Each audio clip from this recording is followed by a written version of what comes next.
राहुल गांधी ने खुद अपनी और कांग्रेस की ओबीसी विरोधी सोच का किया पर्दाफाश। मैंने गलती की, ओबीसी को नहीं समझ सका, ओबीसी को लेकर मैं चूक गया। मायावती और शिवराज चौहान ने राहुल पर जमकर साधा निशाना। ये घड़ियालू आंसू नहीं तो क्या है मायावती। राहुल जी को बहुत देर से समझ आती है, वो कभी सही काम नहीं करते हैं। शिवराज राहुल जी बहुत देर से समझ पाते हैं। पहले उन्होंने आपातकाल के लिए माफी मांगी, फिर उन्होंने ओबीसी से माफी मांगी।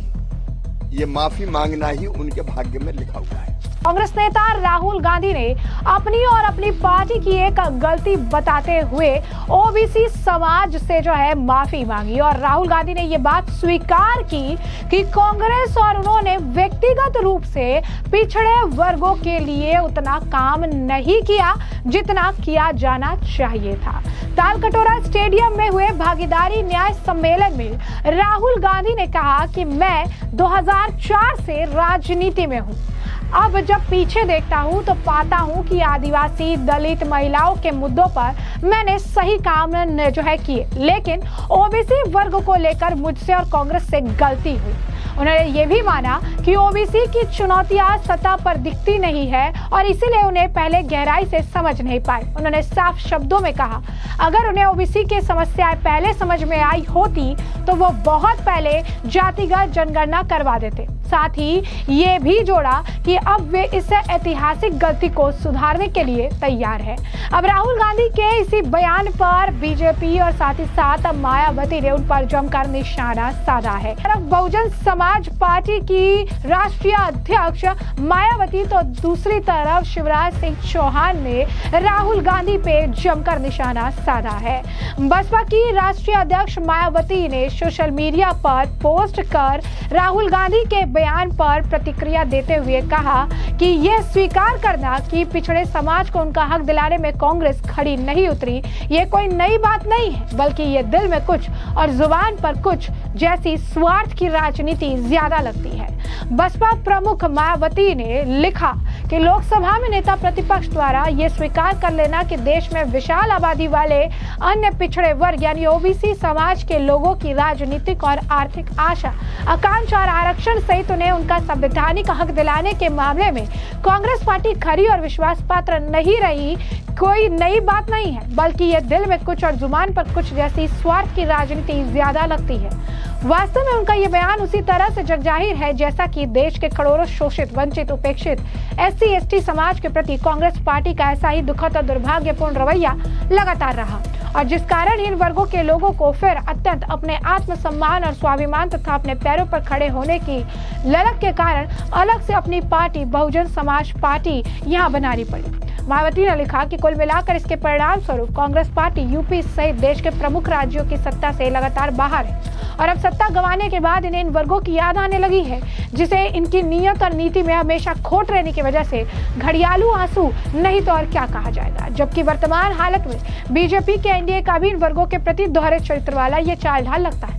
वैसे भी एससी एसटी वर्गों को आरक्षण का सही से लाभ और संविधान निर्माता परम पूज्य बाबा साहब डॉक्टर भीमराव अंबेडकर को भारत रत्न की उपाधि से सम्मानित नहीं करने तथा देश की आजादी के बाद लगभग 40 वर्ष तक ओबीसी वर्गों को आरक्षण की सुविधा नहीं देने तथा सरकारी नौकरियों में इनके पदों को नहीं भरकर उनका भारी बैकलॉग रखने आदि के जातिवादी रवैयों को भला कौन भुला सकता है, जो कि इनका ये अनुचित जातिवादी रवैया अभी भी जारी है।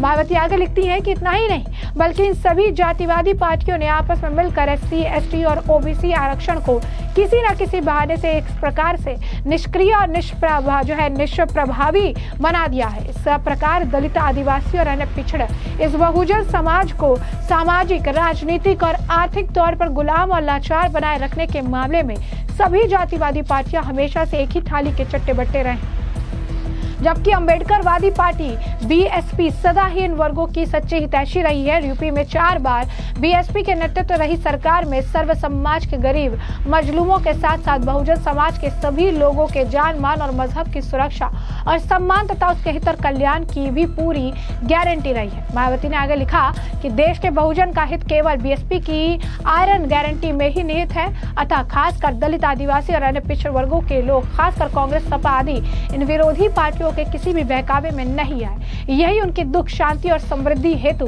बेहतर है। बता दें कि अब इस पूरे मामले को लेकर लगातार प्रतिक्रिया आ रही है। इस मामले को लेकर शिवराज सिंह चौहान का भी बयान है, क्या कुछ कहना है उनका सुनिए। राहुल जी बहुत देर से समझ पाते हैं। पहले उन्होंने आपातकाल के लिए माफी मांगी, फिर उन्होंने सिख दंगों के लिए माफी मांगी, फिर उन्होंने ओबीसी से माफी मांगी। ओबीसी के लिए किया क्या कांग्रेस ने?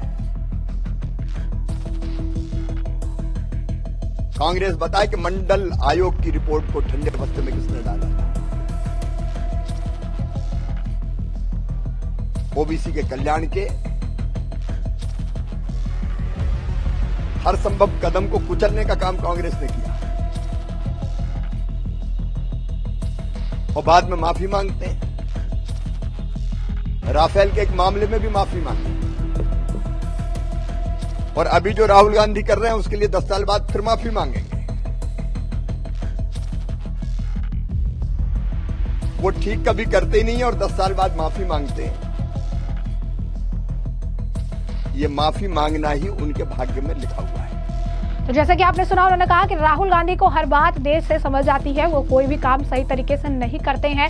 पहले इमरजेंसी के लिए माफी मांग रहे थे, फिर किसी और काम के लिए माफी मांग रहे थे और फिर 10 साल बाद भी वो सिर्फ माफी ही मांगेंगे। उनके भाग्य में सिर्फ और सिर्फ माफी मांगना ही लिखा हुआ है।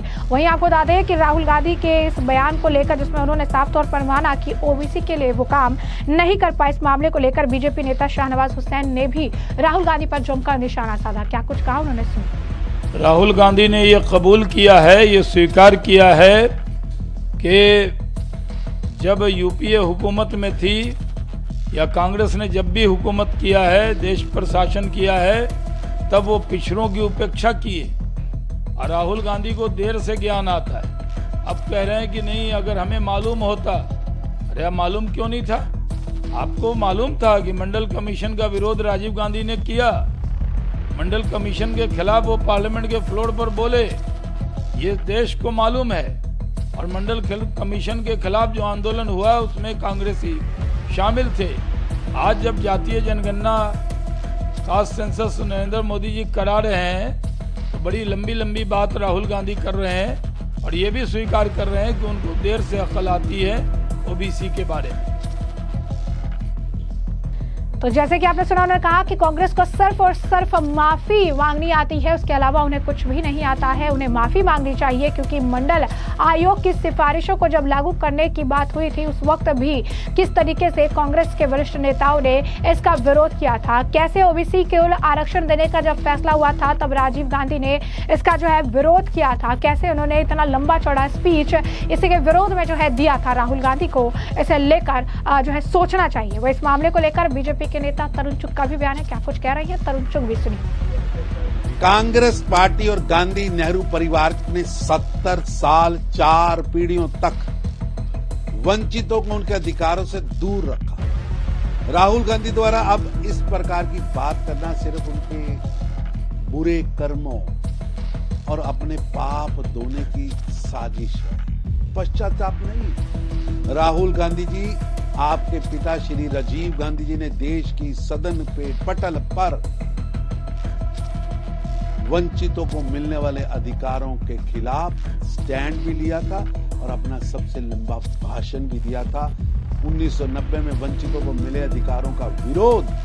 तो जैसा कि आपने तरुण चुग का बयान सुना, उन्होंने बताया कि कैसे 90 के दशक में वीपी सिंह सरकार ने मंडल आयोग की सिफारिशों को लागू किया, जिसके तहत ओबीसी वर्ग को 27% आरक्षण देने का फैसला हुआ था और तब राजीव गांधी ने संसद में इसका विरोध किया था। उन्होंने कहा था कि समाज में विभाजन बढ़ेगा, इस रुख को कांग्रेस की छवि ओबीसी समाज में कमजोर। उन्होंने बताया कि कैसे आज उसी का खामियाजा जो है आज भारत को भुगतना पड़ रहा है। वो कह रही है कि कैसे कांग्रेस ने उस वक्त जो है, जो राजनीति की उस वक्त जो उन्होंने चीजें की, उसके लिए कांग्रेस को अब यहाँ पर देश की जनता से माफी मांगनी चाहिए। 70 साल में इन्होंने क्या कुछ किया, उसे लेकर जनता से माफी मांगनी चाहिए। क्या कुछ और कहना है इनका, सुनिए। राहुल गांधी जी गांधी नेहरू परिवार को और कांग्रेस पार्टी को 1990 की हिमालयन मिस्टेक के लिए वंचितों के खिलाफ किए गए कामों के लिए देश से माफी मांगनी चाहिए। काका कालेकर की रिपोर्ट पंडित नेहरू ने दबाई थी, उसके लिए देश से आपको माफी मांगनी चाहिए। श्रीमती इंदिरा गांधी और श्री राजीव गांधी ने मंडल कमीशन की रिपोर्ट एज ए प्रधानमंत्री लागू नहीं होने दी, उसके लिए देश से कांग्रेस पार्टी और गांधी नेहरू परिवार को सार्वजनिक माफी मांगनी चाहिए। जिन भूकंपों और लहरों की बात राहुल गांधी कर रहे हैं, वे कांग्रेस की 4 पीढ़ियों के 70 वर्षों के अन्याय और भेदभाव की देन है, जिन्होंने पिछड़ों को सिर्फ वोट बैंक समझकर भागीदारी की सच्चाई नहीं, जबकि उनको वोट बैंक के रूप में इस्तेमाल किया। आज राहुल गांधी और कांग्रेस पार्टी को काका कालेकर की रिपोर्ट और 1990 में वंचितों को मिलने वाले अधिकारों के खिलाफ जो बयान दिया था, उसके लिए देश से माफी मांगनी चाहिए। तो जैसा कि आपने साफ तौर पर सुना, उन्होंने कहा कि राहुल गांधी को जो है जनता से माफी मांगनी चाहिए। 70 सालों में हमेशा इस वर्ग को सिर्फ वोट बैंक की राजनीति के लिए इन्होंने इस्तेमाल किया, चाहे वो काका कालेकर की रिपोर्ट हो या फिर 1990 में जो बयान दिया था उसके लिए। सभी के लिए राहुल गांधी को सिर्फ जनता से माफी मांगनी चाहिए। ये ओबीसी के हितैषी नहीं है, ये सिर्फ वोट बैंक की राजनीति के लिए इनका इस्तेमाल करते हैं। तो ऐसे में हमने आपको जो पूरा मामला है विस्तार से बताया, तमाम नेताओं के आपने बयान भी सुने। हर इस मामले पर अब आपकी भी जो राय हो कमेंट सेक्शन में कमेंट करके जरूर से जरूर साझा करिएगा। धन्यवाद।